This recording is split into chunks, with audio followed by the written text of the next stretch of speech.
la richesse est la valeur de l'ensemble des biens détenus, patrimoine, par un agent économique, ménage, individu, nation, etc., pouvant être soit produite par un revenu ou une plus-value, soit acquise par un legs ou une donation.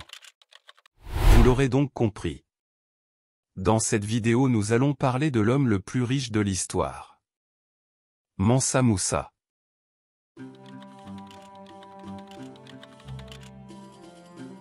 En l'absence de sources écrites locales, les éléments historiques dont nous disposons sur l'Empire du Mali proviennent des écrits d'érudits arabes qui ont voyagé et séjourné au Sahel.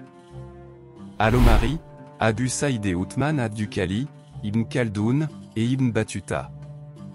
Selon l'histoire de la dynastie malinké retracée par Ibn Khaldun, le grand-père de Kanga Musa était Abu Bakr, probablement Bakari ou Bogari au Mali, qui, selon la tradition orale, était le frère de Soundiata Keita, le fondateur de l'Empire du Mali. Abou Bakr n'est jamais monté sur le trône et son fils Fagaret, père de Kanga Musa, n'a aucune importance dans l'histoire du Mali. Kanga Musa parvient au pouvoir grâce à la pratique voulant que le roi nomme un représentant lors de son pèlerinage à la Mecque puis en fasse son dauphin. Ainsi Musa est choisi en tant que représentant, puis prend le pouvoir.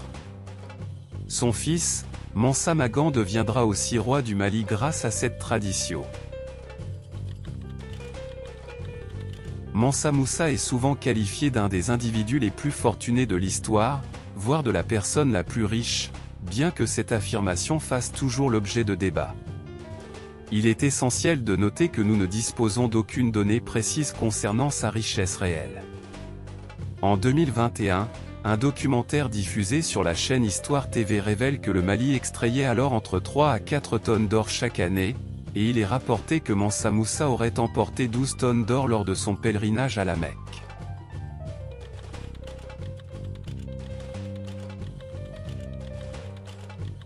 Le pèlerinage de Kanga Musa à la Mecque l'a rendu célèbre en Afrique du Nord et dans le Proche-Orient.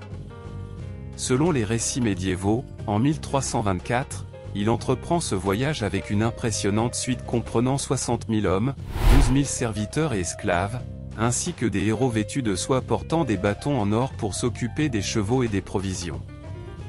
Musa veille à fournir tout ce dont la procession a besoin, notamment de la nourriture pour les hommes et les animaux. Certains récits évoquent également la présence de 80 dromadaires, chacun transportant entre 50 et 300 livres d'or en poudre. Selon les estimations, Musa aurait emporté 12,75 tonnes d'or selon Al-Omari ou 10,2 tonnes selon Ibn Battuta, suggérant que la région produisait plusieurs tonnes d'or chaque année. Partout où il passe, Musa distribue ses richesses. Il est également noté qu'il fait construire une nouvelle mosquée chaque vendredi, où qu'il se trouve ce jour-là. De nombreux témoins directs rapportent son voyage et sont tous impressionnés par la richesse du souverain et la taille de son cortège, qui est décrit dans de nombreuses sources. Sa rencontre avec le sultan mamelouk en Nazir Mohammad Ben Kalaun en Égypte en juillet 1324 est bien documentée. Il laisse au Caire une impression de sagesse, de piété et de richesse, comme en attestent de nombreux témoignages au cours des 25 années qui suivent. Un officier mamelouk chargé d'accompagner les délégations étrangères à la cour du sultan rapporte que Mansa Musa n'a laissé émir, proche du sultan ou titulaire d'une charge sultanienne, sans lui faire remettre une somme d'or. Cependant, cette générosité de Musa a eu des conséquences significatives. À la fois au Caire, à Médine et à la Mecque, l'énorme afflux d'or a provoqué une dévaluation du métal. Le Mimandar précise que les habitants du Caire ont profité de la situation au point que les visiteurs ont provoqué une dépréciation de la valeur de l'or dans la ville. Al-Omari, haut administrateur du sultanat, a noté 12 ans plus tard que la monnaie locale, le mitkal, n'avait toujours pas retrouvé sa valeur antérieure. Le prix des biens de consommation a connu une forte inflation, les marchés essayant de s'adapter à l'afflux soudain de richesses en raison de la visite du roi malien. Musa, qui manquait d'or lors de son retour, a dû emprunter à un taux d'intérêt élevé lors de son passage au Caire, avant de rembourser une fois de retour dans son royaume.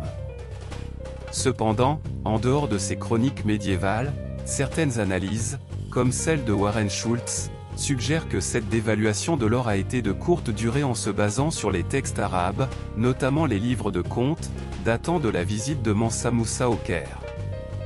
Cela dit, les chiffres exacts restent contestés en raison de leur ampleur et de la manière dont ils ont été transmis.